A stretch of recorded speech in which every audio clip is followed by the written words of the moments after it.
and welcome to BYD platform.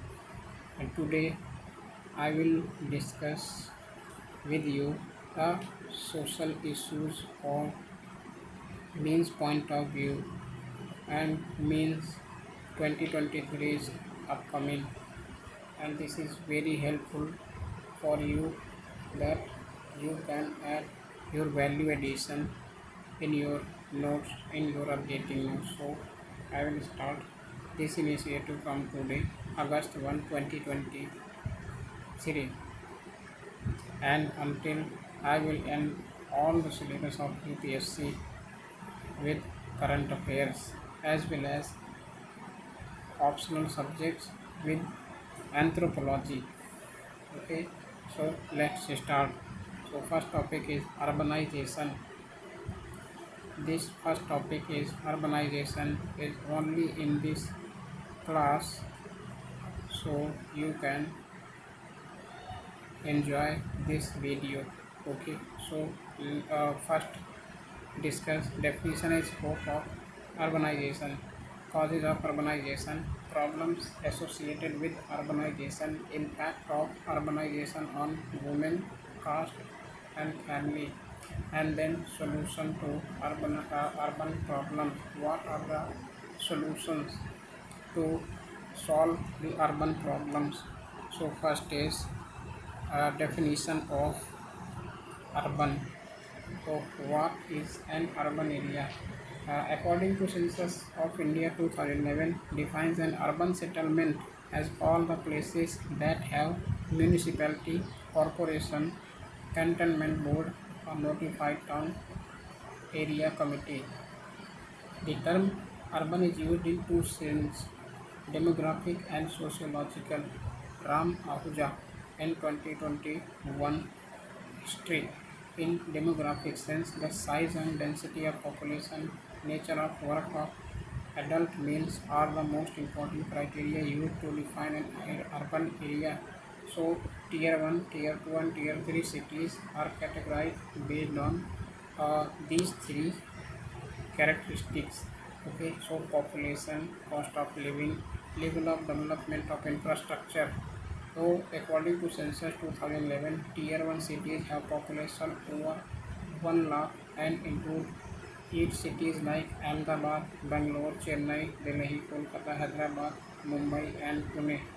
So this criteria is very important for uh, making an urban area. Okay, so this will have to fulfill these conditions. Okay, so population over 1 lakh. Okay, and tier 2 cities population between 50,000 and 99,099 and 99,999 and includes so less than 1 lakh. Okay, includes 97 cities like Surat, Jaipur, Patna, Vijayawada, etc. In sociological sense, a comprehensive definition of an urban community was given by Theodorson and Theodorson as a community with a high population density, a predominance of non-agricultural occupation, a high degree of specialization, and a formalized system of local government. Lewis Worth has given four characteristics of urbanism. Four characteristics is what? Transiency, superficiality, most anonymity, and individualism. So these are four characters to define urban area. So what is transiency? The urban inhabitants' relations with others last only a short time. Relations in workplace, neighborhood, and with friends do not last long and are forgotten as soon as people move on in life. Okay. So second is superficiality. Most relations are impersonal and formal. People meet each other in highly segmented roles. And third is most people are not known by many. Even neighbors do not know each other. Okay, like in Delhi.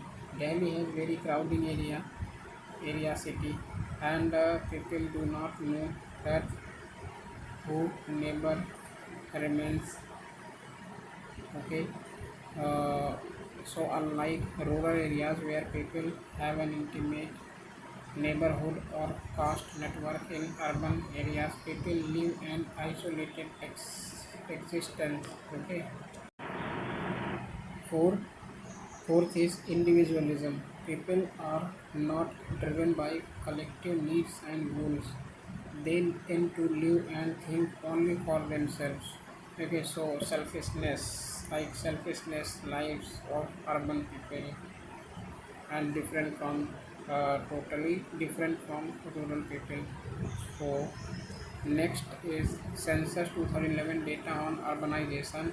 According to census 2011, now presently has more than 1.4 billion people, but in 2011 census, according to 2011 census, population of India around 1.21 billion, urban population 377.1 million, and had increased by 91 million in the last decade.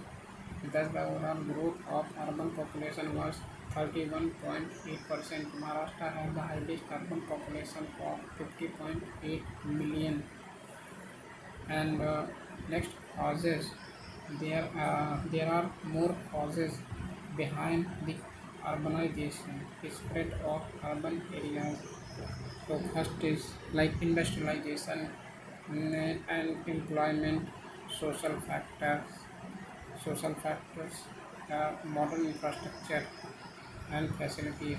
Okay, so first is industrialization. People have started moving towards the industrial areas in search of employment in factories and mills. Second, employment, like migration to towns and cities is often rooted in the search of better employment in sectors such as hospitality, services, corporate MNCs, and informal sectors like domestic workers and many other areas available in cities for their employment. Next, social factors like better education opportunities, better health condition, a better lifestyle, access to modern amenities, perceived higher social status also induce people to move to urban areas, and modern infrastructure and facilities like hospitals, better infrastructure like housing, water, and electricity supply leads people to migrate to cities. And what are the problems associated with urbanization? Uh, First is overcrowded housing and slums. There are many slum areas present in cities. A migration of large number of people from rural areas causes housing shortage in urban areas, and then making these migrant workers as slum areas. Many are forced to live in overcrowded slums. Okay, according to census of 2011, 6.6 crore people across the country were living in urban slums. Only 56% had access to drinking water and 90% had electricity. Overcrowding also creates problems like spread of diseases, crime, alcoholism, etc. The second problem is water supply and drainage. Okay, so most cities face shortage of water supply. Residents have to use motors or borewells. Drainage is also a problem as seen in recent floods in Delhi. Stagnant water breeds diseases like dengue, malaria, and jaundice. Third is transportation and traffic. Cities face enormous traffic jams and problems with transport because heavy crowding of vehicles rounding in, rounding around the riding around the city. These have been mitigated to some extent by development of metro trains in cities like Delhi. And fourth is power shortage. Overcrowding in cities has put a lot of burden on power supply infrastructure. Expansion of industrial production, malls and shops has also stretched resources to the maximum. Fifth problem is sanitation, like sanitation work, uh, garbage removal, opening of sewers, cleaning drainage. No proper drainage available in many cities in India, so is not keeping pace with the growth in urbanization. The spread of slums and unauthorized construction has added to the problems of management of sanitation in urban areas. Sixth problem is unauthorized construction. Illegal construction are constructing more in cities, and there are little monitoring about authorized construction in cities. Okay, so uncontrolled growth of urban population has led to a sprawling of unauthorized construction, create urban sprawl, creating overcrowding and hazardous living conditions. Okay, so what are the major solutions to tackle the problems of urban areas? So first solution is development of industrial corridors outside cities. Industrial corridors outside cities. This will prevent distress migration from rural areas to cities. An industrial corridor has industries also has transport infrastructure like airports, railways and ports. It usually has dedicated freight corridors, manufacturing zones and IT hubs. For example, Dadri Noida Ghaziabad corridor in UP, Manesar Bawai corridor in Haryana, Kurukshetra Rewari Nimrana corridor in Rajasthan, Ahmedabad Dholera investment corridor in Gujarat, Pithampur Dholera Mo corridor in MP. And next solution is modernization of agriculture. Yes, due to modernization of agriculture, migration will be restricted from rural to urban areas because of more jobs, more employment created in rural or rural poor. Okay, so this will increase crop yield and make farming more profitable, preventing people from moving into cities to seek employment. Third is development of local handicrafts and cottage industries.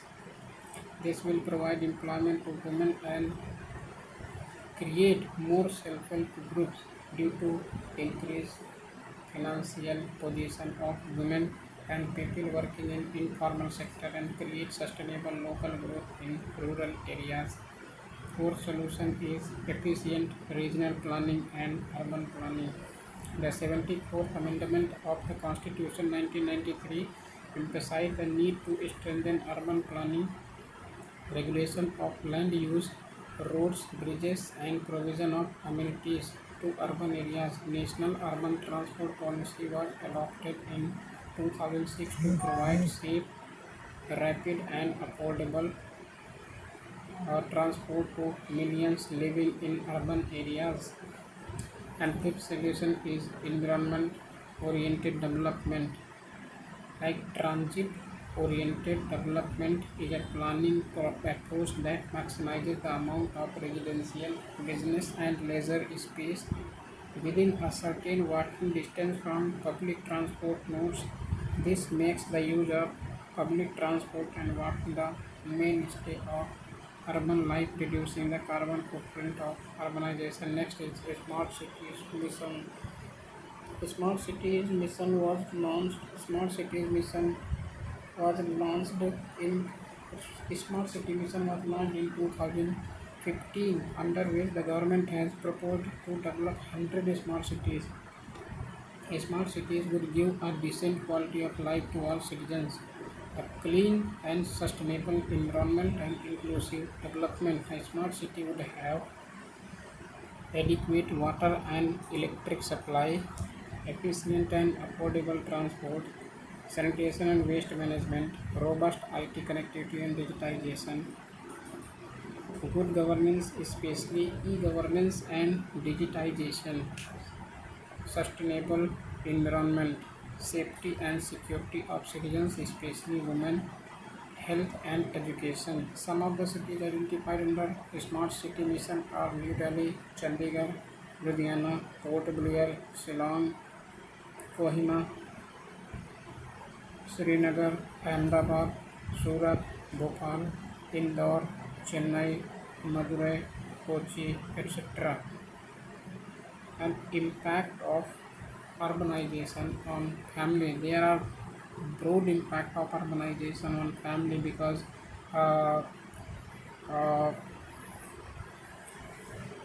in this, like a big family breaks into a nuclear family, or joint family breaks into nuclear family, and it impacts on the society.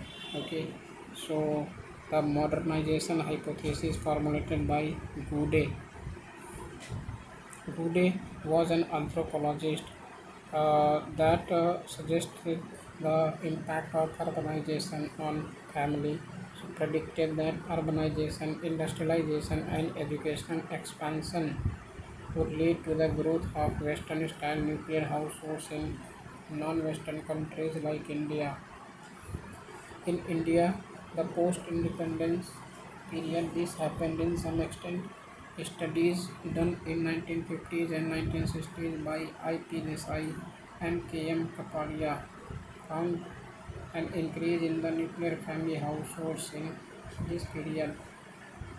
However, after the initial decline in joint family system tends revert from the 1980s onwards, and there was no further decline in the joint family system in urban or rural parts of the country. A teen return 2019 studied India trends in household composition between 1983 and 2009 using data from the National Census Survey Office. Results of his study show that the prevalence of nuclear households increased only modestly during this period. According to Anish Evans, no, no important for these more number of uh, sociologists given that has given have given more definitions about urbanization, impact of urbanization on families. So, but we have to cover these broadly, broad sense to understand the impact of urbanization on families or society.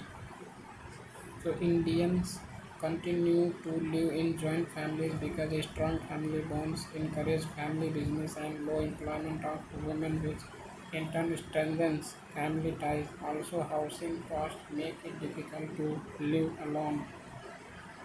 Next is the UPSC question asked in 2014 to discuss the various problems which originated out of speedy process of urbanization in India. It was 10 marker questions, so you can write this question. And again came in 2021 that what are the main socio-economic implications arising out of the development of IT industries in major cities of India. So you can choose your own habit to write this answer.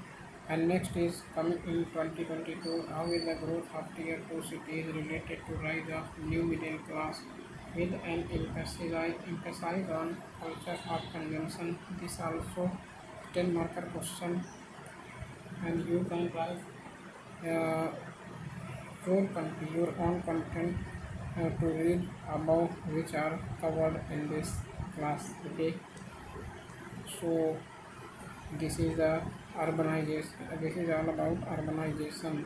And next topic is poverty in India.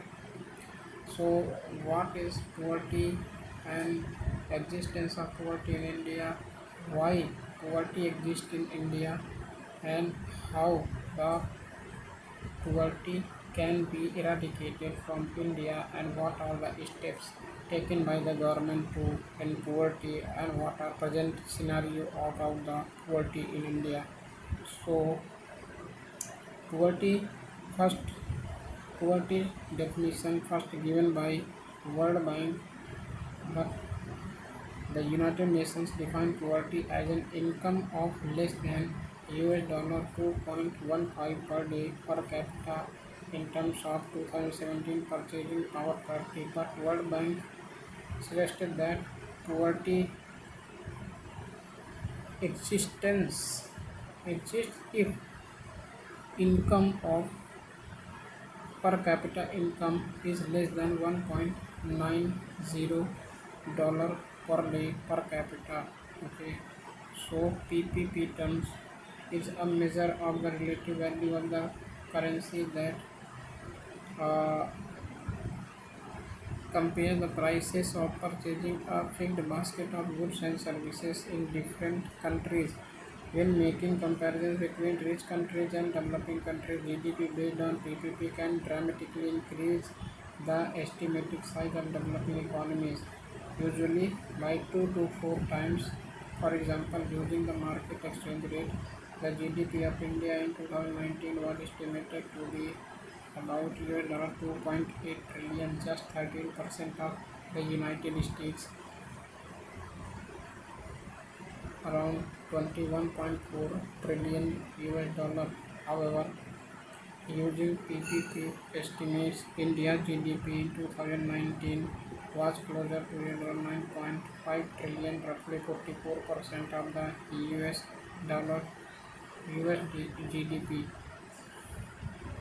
Globally, estimates of GDP based on market exchange rates indicated that in 2020, high-income countries accounted for 63% of the world economy, with middle-income countries collectively accounting for 36%. However, PPP-based estimates of GDP put middle-income countries collectively on top at 52% of the global economy compared with 47% for high-income countries. United Nations Development Programs Human Development Index measurement of poverty in India. So India's rank 132 out of 191 in United Nations Human Development Index. So it is very bad for India to eradicate poverty in India. India ranked well behind Sri Lanka, ranked 73, Brazil 87, and even Bangladesh 129. So Human Development Index value is measured on the basis of four indices: life expectancy at birth, mean years of schooling, expected years of schooling, and gross national income per capita. So these are four indices to measure the poverty in India. The drop in HDI in India in from 131 in 2020 to 2021 can be attributed to falling life expectancy at birth, which declined from 70.7 years to 67.2 years. India's expected years of schooling stand at 11.9 years, and the mean years of schooling are at 6.7 years. The GNI per capita, gross national income per capita in 2021-22 was $6,590 based on United Nations Development Program's Multidimensional Human Development Index. Niti Aayog developed the Multidimensional Poverty Index. Niti Aayog has recently published the second edition of Multidimensional Poverty Index report in 2023. This takes into account three dimensions of poverty: health, education, and standard of living. The Niti Aayog report states that the incidence of poverty fell from 32.59% in 2015-16 to 19.28% in 2019-21 in rural areas, and from 8.65% in 2015-16 to 5.27% in urban areas.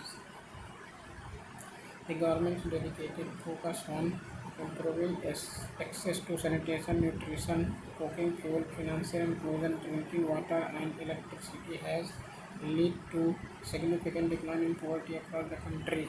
Measurement. What are the measurements of poverty?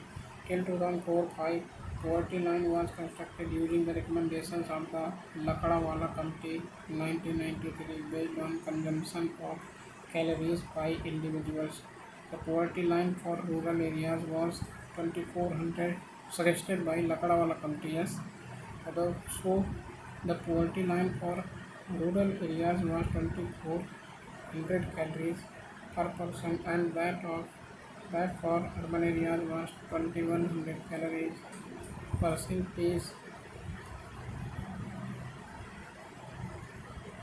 Percentage of population below poverty line was 27.5% in 2004-5, with 28.3% in rural areas and 25.7% in urban areas.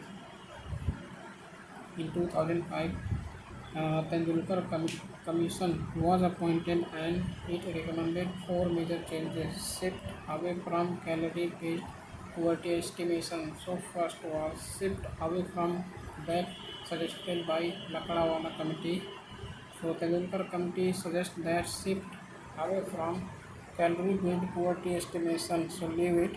And second is uniform poverty line basket across uniform poverty line basket across rural as well as urban India. Change in price adjustment procedure to correct spatial and temporal issues. And fourth is incorporation of private expenditure on health and education while estimating poverty. So these are the four characteristics that recommended by the Tendulkar Committee of 2005. Percentage of population below poverty line by this criteria was 37.2% with 41.8% in rural and 27.5% in urban areas, whereas the Lakadawala Committee suggested that percentage of population below poverty line was 27.5% in 2004-5 with 28.3% in rural areas and 25.7% in urban areas, whereas the Lincoln Committee uh, told that the poverty line by this criteria was 37.2% with 41.8% in rural and 27.5% in urban areas. So high poverty according to Tendulkar Committee instead of Lakadawala Committee. Thus, by including not just basic food items like cereals, pulses, edible oil and milk, but also including vegetables, fruits, sugar, spices, fuel, clothing, footwear, educational expenses, medical expenses, durables, etc. The percentage below poverty line went significantly higher. So that of the Tendulkar Committee was broader recommendations than Lakadawala Committee. So causes of poverty in India. Next is causes of poverty in India. UPSC question about poverty. Despite the implementation of various programs for the eradication of poverty by the government in India, poverty is still existing. Explain by giving reasons. Okay, so first I will discuss causes of poverty in India. India is an agrarian economy with over 60% of land in agricultural use and about 50% of labor engaged in agriculture. Agriculture, however, contributes only 18% to GDP. The major causes of poverty in India are as follows: use of traditional methods of agriculture dependent upon rain and manual cultivation instead of mechanized cultivation and modern irrigation, fragmentation of land holdings and lack of capital to invest in modernization of agriculture and machines. 82% of Indian farmers are small and marginal farmers. And third is educational backwardness leading to limitation of employment opportunities in formal sector. And fourth is unemployment and disguised unemployment uh, in the agricultural sector is a major cause of poverty. Disguised unemployment means uh, more employees working in the field instead of that needs of few employees. Okay, next is overpopulation also leads to poverty. India is the fifth largest economy in the world despite an annual GDP of 3.75 trillion in 2022-23. The per capita income was only US dollar 2,388 per annum. Low tax collection due to low tax base and tax evasion and corruption in the implementation of government programs that if tax cannot be collected by the government efficiently, then government program cannot initiated regularly or properly to eradicate poverty, also prevent upliftment of the poor in our country. And then government sustainable development goals to eradicate poverty. What are the rules? What is rule of sustainable development goal to eradicate poverty in sustainable development goal? First, second, that no poverty, and second is zero hunger. Okay, so Niti Ayog, the government of India's premier think tank, has been entrusted with the task of coordinating the sustainable development goals, mapping schemes related to the sustainable development goals and their targets, and identifying lead and supporting ministries for each target. There are broadly 17 sustainable development goals. The 17 SDGs and 169 targets are part of a transformative agenda, the 2030 Agenda for Sustainable Development adopted by 193 member states at the UN General Assembly Summit in September 2015 and which came into effect on 1st January 2016. The 17 SDGs, these are given here so you can uh, go through and read at least one or two times and you can have put it on your mind. Okay, so next is climate change and poverty in India. What is the role of climate change to eradicate poverty in India? So question is, discuss the impact of climate change on exacerbating poverty in India. So what is this? So climate change roles to eradicate poverty. Okay, and exacerbate poverty in India. What are the causes of climate change to exacerbate poverty in India? So about 70% of Indian households depend upon agriculture for their livelihood, with 82% of farmers being small or marginal farmers. Climate change and global warming affect these agrarian households in two ways. First is the poor account for most casualties and displacements when natural disasters like flood, earthquakes, cyclones strike. Second, they also suffer from loss of income due to damage to crops in calamities like floods and famine. Crop cycles are fixed according to annual weather conditions, therefore unpredictable weather fluctuations prevent timely sowing and harvesting of crops, often leading to destruction of seasonal crops. Urban construction increases hard surfaces like asphalt and cement and prevents percolation of water, leading to depletion in groundwater reserves. So concretization of earth is very severe to percolate the rainwater, okay, and cannot reach the groundwater, and effectively it could be negatively impacted the groundwater to the surface of the earth. This negatively affects drawing of groundwater through tube wells, soil productivity, and fruit orchards. So, going through the decreasing groundwater, causing decreasing groundwater and extracting water from groundwater through tube wells and another and other mechanisms to decrease the groundwater, and it will impact more on the irrigation facilities and crop and diversification of the crops and so on.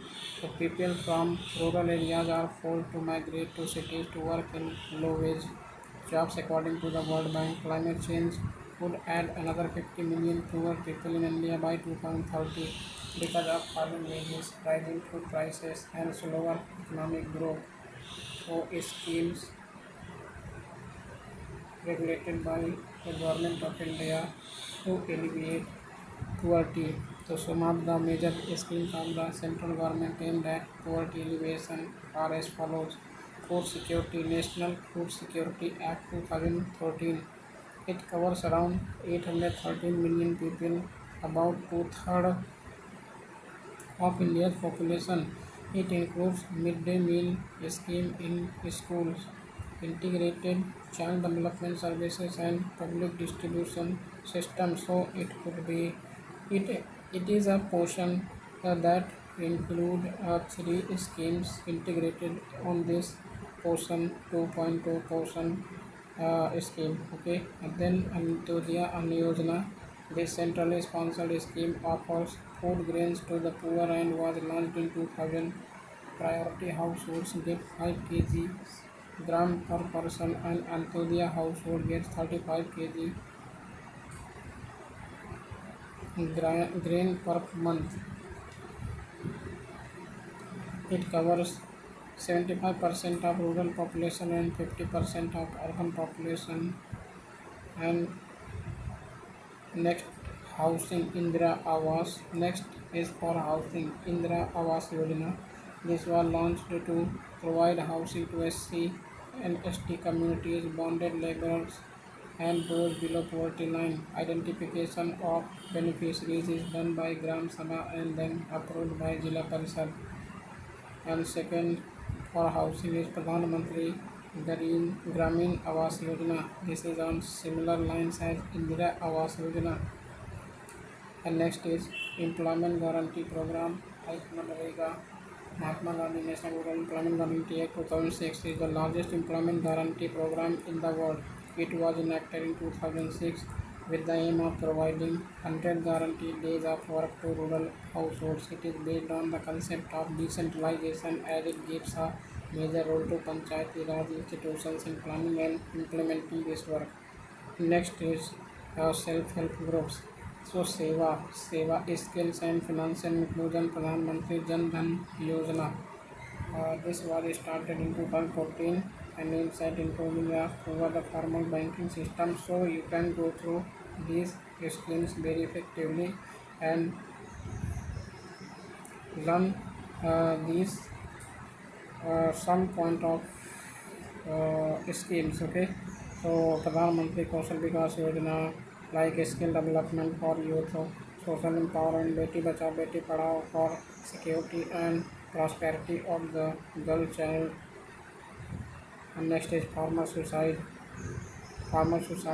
for farmers scheme government of India launched for farmers like PM Kisan, that 6,000 with three installment given by government of India and 2,000 every 4 months, and 6,000 annually